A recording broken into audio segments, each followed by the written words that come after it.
जागरण संपादकीय दिनांक 5 नवंबर 2025।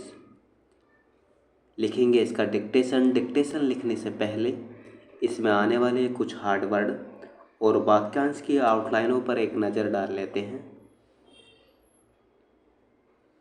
यदि आपको इसका PDF चाहिए तो आप हमारे Telegram channel shorthand with Vivek से इसका PDF डाउनलोड कर सकते हैं। टेलीग्राम चैनल तक पहुंचने के लिए इस वीडियो के डिस्क्रिप्शन में लिंक दिया है, यहाँ आप टेलीग्राम पर सर्च कर सकते हैं शॉर्ट हैंड विद विवेक, तो आपको आसानी से मिल जाएगा। चलिए लिखेंगे इसका डिक्टेशन की स्पीड लगभग 80 शब्द पर मिनट रहेगी। तो चलिए डिक्टेशन स्टार्ट करते हैं 5 सेकंड बाद।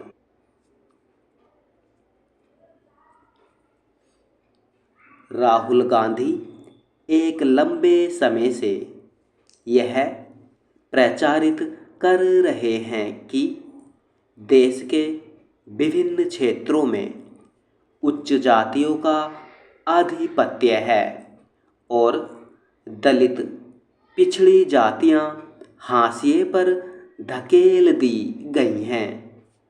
गत दिवस बिहार में उन्होंने यह भी कह दिया कि यदि स्थिति सेना में भी है, उनकी माने तो उच्च जातियों के 10% लोगों ने सेना पर नियंत्रण कर रखा है।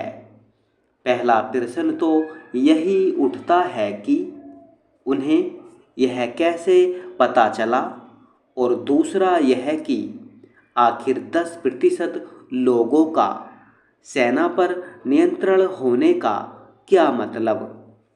वे ऐसे बयान देकर न केवल लोगों को गुमराह कर रहे हैं, बल्कि सेना की छवि भी मलिन कर रहे हैं।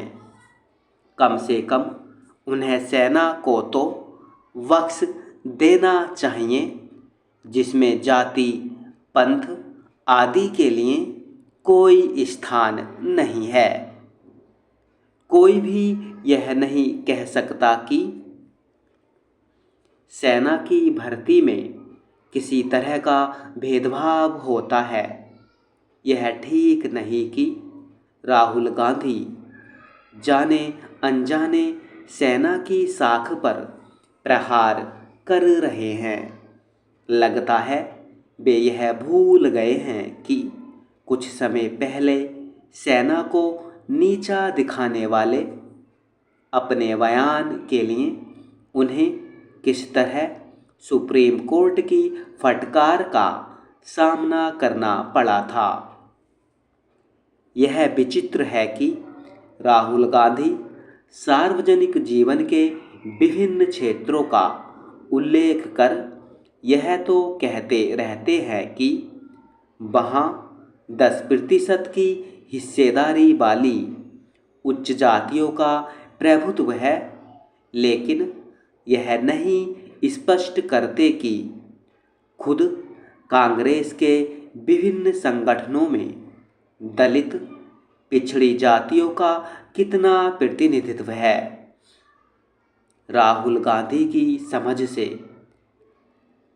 असमान प्रतिनिधित्व का एकमात्र उपाय जातिगत जनगणना है। हालांकि जातिगत जनगणना कराने का फैसला ले लिया गया है, लेकिन उन्हें इतने से ही संतोष नहीं, वे इसकी गिनती भी चाह रहे हैं कि किस क्षेत्र में किस जाति के कितने लोग हैं। क्या इससे वह असमान प्रतिनिधित्व दूर हो जाएगा जिसकी चर्चा राहुल गांधी करते रहते हैं। इसकी अनदेखी नहीं की जा सकती कि मनमोहन सरकार के समय सच्चर कमेटी के जरिए यह जानने की चेष्टा की गई थी कि सेना में कितने मुस्लिम हैं। सेना की आपत्ति के बाद ऐसा नहीं हो सका। बीते कुछ समय से राहुल गांधी खुद को सामाजिक न्याय का सबसे बड़ा पक्षधर साबित करने में लगे हुए हैं, लेकिन सब जानते हैं कि राजीव गांधी के समय किस तरह कांग्रेस ने ओबीसी आरक्षण का प्रबल विरोध किया था। राहुल गांधी को यह भी बताना चाहिए कि कांग्रेस ने लंबे समय तक सत्ता में रहते हुए असमान प्रतिनिधित्व को दूर करने के लिए क्या किया। असमान प्रतिनिधित्व की समस्या से इनकार नहीं, लेकिन इसका समाधान समाज को विभाजित करना और जातियों को एक दूसरे के खिलाफ खड़ा करना नहीं है।